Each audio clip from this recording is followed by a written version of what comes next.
வலுக்குறைந்த ஒரு இராணுவம் போல தோற்றப்பாட்டுடன் இருந்த கனேடிய இராணுவத்திற்கு தற்போது ஒரு பெரும் விடிவு காலம் வந்திருக்கின்றது. ஆம், அதனுடைய செயற்திறனையும் பாதுகாப்பு தளவாட பலங்களையும் அதிகரிக்கின்ற முடிவுக்கு கனேடிய அரசு வந்திருக்கின்றது. மேலதிகமாக பாதுகாப்பு அமைச்சர் ஒருவரை மார்க் கர்னே நியமித்திருக்கின்றார். அவர் தற்போது எதிர்நோக்க இருக்கின்ற சவால்கள் என்ன, அமெரிக்க உறவில் ஸ்திரத்தன்மை மற்றும் இராணுவத்தின் குறைந்த தயார் நிலை ஆகியவை எப்படி எதிர்கொள்ளப்படும் போன்ற விடயங்களைத்தான் இந்த வீடியோவிலே பார்க்க இருக்கின்றோம். கனடாவின் புதிய பாதுகாப்பு அமைச்சராக டேவிட் மெக்கிண்டி அவர்கள் கடந்த மே 13ஆம் தேதி பதவியேற்றார். இந்த நிலையில் அவர் தனது புதிய பொறுப்பிலே பல தசாப்தங்களில் இல்லாத மிகவும் கடினமான காலத்தை எதிர்கொண்டிருப்பதாக துறைசார் நிபுணர்கள் எச்சரிக்கை விடுத்துள்ளனர். குறிப்பாக அமெரிக்காவுடனான உறவிலே காணப்படுகின்ற ஸ்திரமற்ற தன்மையும் கனடா இராணுவத்தின் செயற்பாட்டு தயார் நிலையின் குறைந்த அடைவு மட்டமும் இந்த சவால்களுக்கு முக்கிய காரணியாக குறிப்பிடப்படுகின்றது. எனினும் புதிய அமைச்சர் டேவிட் மெக்கிண்டியின் தேசிய பாதுகாப்பு தொடர்பான முன் அனுபவம்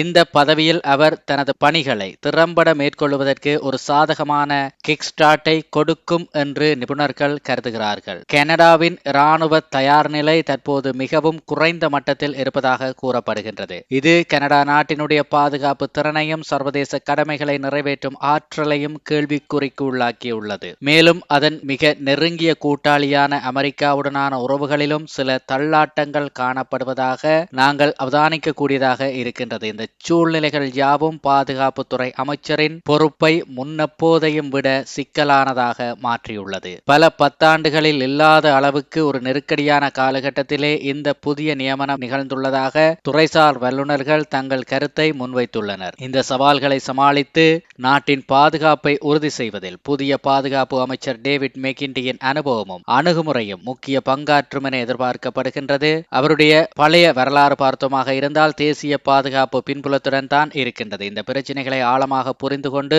சரியான நடவடிக்கைகளை எடுக்க அது அவருக்கு உதவும் என்று நம்பப்படுகின்றது. ஏற்கனவே கனடா தன்னுடைய இராணுவத்திலே அதிக முதலீடுகளை கொடுக்க இருக்கின்றது. அதே போல அமெரிக்காவை மட்டும் சார்ந்திராமல் ஐரோப்பிய ஆயுத சந்தையிலும் தன்னுடைய கொள்வனவுகளை கனடா செய்ய முடிவெடுத்திருப்பதாகவும் செய்திகள் வெளியாகி இருக்கின்ற நிலையிலே புதிய பாதுகாப்பு அமைச்சர் அனைத்து விடயங்களையும் ஒரு சேர நோக்கி சரியான பாதையிலே நாட்டினுடைய பாதுகாப்பு அரண்களை கட்டமைப்பார் என்று எதிர்பார்க்கப்படுகின்றது. கனடிய செய்திகளை உடனுக்குடன் பெற்றுக்கொள்ள சேனலை மறக்காம சப்ஸ்கிரைப் செய்திருப்பதோடு நம்முடைய கனடிய செய்திகளுக்கான வாட்ஸ்அப் குழுவிலே இணைந்திருங்கள் நேயர்களே. நன்றி. மீண்டும் அடுத்த ஒரு வீடியோவுடன் சந்திப்போம்.